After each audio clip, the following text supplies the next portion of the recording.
Hello friends, అందరూ బాగున్నారా? కుక్కర్లో కోకోనట్ రైస్ చేసుకుంటున్నాం. ముందుగా ఆయిల్ వేసుకోవాలి. అందులో బిర్యానీ ఆకు, 4-5 పచ్చిమిర్చి, 2 యాలకులు, 3 లవంగాలు, ఒక దాల్చిన చెక్క, 1 టేబుల్ స్పూన్ జీలకర్ర, అందులో ఒక ఆనియన్ వేసుకోవాలి.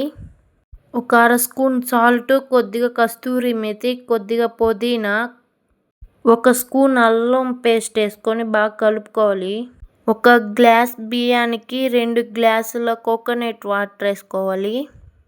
బాగా కలుపుకోవాలి. అందులో 1 టేబుల్ స్పూన్ సాల్ట్ వేసుకోవాలి.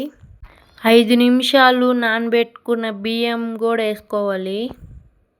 కొద్దిగా కొత్తిమీర వేసి 2 విజిల్ రానియాలి.